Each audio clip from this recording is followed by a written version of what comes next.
Star plus के popular serial pocket में आसमान में ध्वनि बन रही है जरिया अपने पेरेंट्स यानी दिग्विजय और रानी के नजदीक आने का।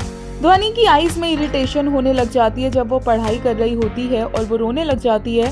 तभी बहुत ध्यान से उसका ध्यान रखती है रानी, और फिर जब वो आई ड्रॉप्स लेने जाने लगती है तो ध्वनि बोलती है कि आप मुझे छोड़कर मत जाओ। दिग्विजय भी वहीं पर होता है और दिग्विजय बोलता है कि वो ले आएगा ड्रॉप्स।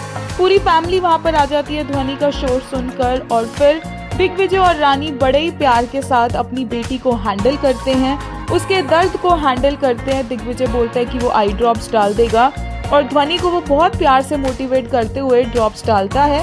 दोनों पूछते हैं कि अब ध्वनि को दिख रहा है या नहीं दिख रहा है, और ध्वनि बोलती है कि अब वो ठीक है, और वो बोलती है कि डॉक्टर अंकल आप तो डॉक्टर हो और पेशेंट को देखकर इतना घबरा गए।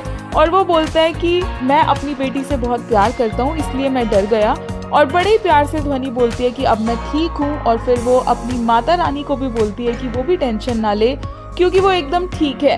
दोनों के दोनों उसे किस करने के लिए आगे बढ़ते हैं और दोनों एक दूसरे के काफी नजदीक आ जाते हैं। फिर दिग्विजय हट जाता है और रानी अपनी बेटी पर प्यार लुटाती नजर आती है। ध्वनि अपनी माता रानी को भी बोलती है कि आप टेंशन मत लो, यहाँ पर आई नहीं है तो क्या हुआ, आपकी हेल्प करने के लिए, मेरा ध्यान रखने के लिए डॉक्टर अंकल तो है ना।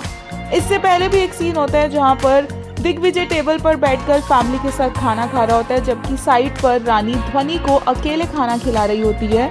और जब दिग्विजय से पिंकी भाभी पूछती हैं कि अनीशा के बारे में उसे कुछ ख्याल है या नहीं है, तो दिग्विजय पूछता है कि वो कहाँ है, और वो बोलती हैं कि 5 साल अनीशा ने इस फैमिली को दे दिए लेकिन उसकी अभी भी इस फैमिली में बस यही कद्र रह गई है।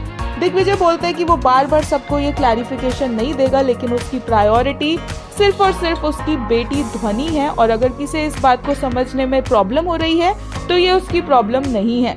ये सब बातें साइड पर बैठे हुए रानी और ध्वनि सुन रहे होते हैं और दिग्विजय गुस्से में उठकर वहां से चला जाता है। जिसके बाद ध्वनि बोलती है कि कल रात को डॉक्टर अंकल ने मेरे लिए पिज्जा बनाया माता रानी, बहुत टेस्टी था, पर मुझे नींद आ गई, मैं सो गई। आज हम सब साथ में डिनर करेंगे और एक साथ ही सोएंगे। फिर से पिंकी यहाँ पर चिल्लाना स्टार्ट कर देती है और बोलती है कि रानी ने ये सब कुछ अपनी बेटी को सिखाया होगा ताकि वो दिग्विजय के करीब जा सके और उसके साथ उसके रूम में सो सके, और रानी बोलती है कि उसे ऐसा कोई शौक नहीं है।